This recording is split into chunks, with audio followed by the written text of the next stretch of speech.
ထင်သေးခြင်းအချင်းချင်းကင်းရှင်းကြပါလေအထင်သေးခံရတာလည်းပဲတော်တော်ခံရခက်တဲ့ကိစ္စ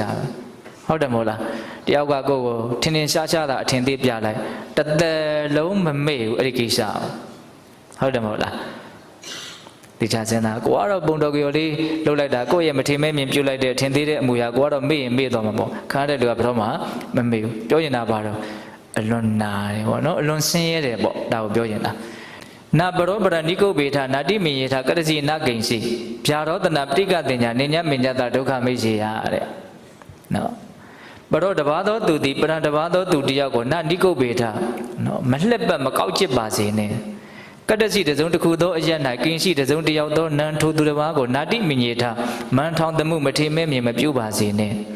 ဗျာရောတနာယကိုနှုတ်တို့ဖြင့်စောကားထီပါနှိမ့်ဆက်ခြင်းဖြင့်၎င်းပဋိကတင်ညာယဒေါသစိတ်ဖြင့်၎င်းအညမညတအချင်းချင်းဒုက္ခဆင်းရဲခြင်းကိုနာအိတ်စေရအလိုမရှိကြပါစေနဲ့တဲ့အဲ့ဒါလည်းပဲပေးသူတို့ရပေးသားလူအချင်းချင်းလှက်ပတ်ခြင်းကင်းရှင်းကြပါစေအထင်သေးခြင်းအချင်းချင်းကင်းရှင်းကြပါစေ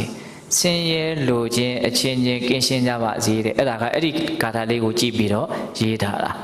ဟုတ်လားဒါကြောင့်ကိုရွတ်နေတဲ့စကားလုံးလေးတွေရဲ့အဓိပ္ပာယ်က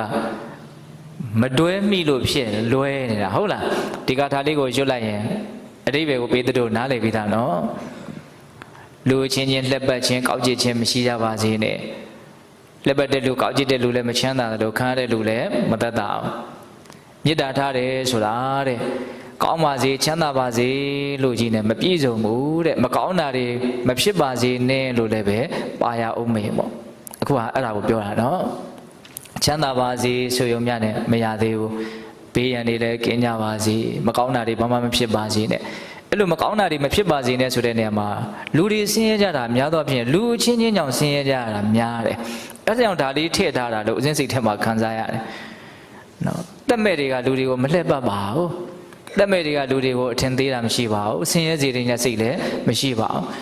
အိဆန်တွေကလည်းအဲ့လိုသိပ်မရှိပါဘူးတကယ်တမ်းဘယ်သူကဘယ်သူနှိမ့်ဆက်နေကြမှာဆိုတော့လူတွေကပဲလူတွေကိုနှိမ့်ဆက်ကြတာဆင်းရဲစေကြတာဒါကြောင့်မလို့လူချင်းချင်းလှက်ပတ်ချင်းကင်းရှင်းကြပါစေဒါလည်းမေတ္တာတရားတစ်မျိုးပဲနော်အထင်သေးခြင်းအချင်းချင်းကင်းရှင်းကြပါလေအထင်သေးခံရတာလည်းပဲတော်တော်ခံရခက်တဲ့ကိစ္စဟုတ်တယ်မို့လားတယောက်ကကိုယ်ကိုထင်ထင်ရှားရှားတာအထင်သေးပြလိုက်တသက်လုံးမမေ့ဘူးအဲ့ဒီကိစ္စဟုတ်တယ်မို့လား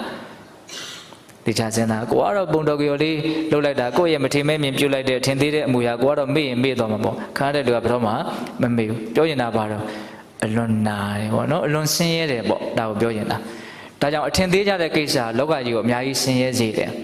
အကျိုးတွေလည်းအများကြီးမဲ့နေတယ်အထင်သေးခံတဲ့လူကညံနေမယ်ဆိုရင်တစ်ချိန်မှအများကြီး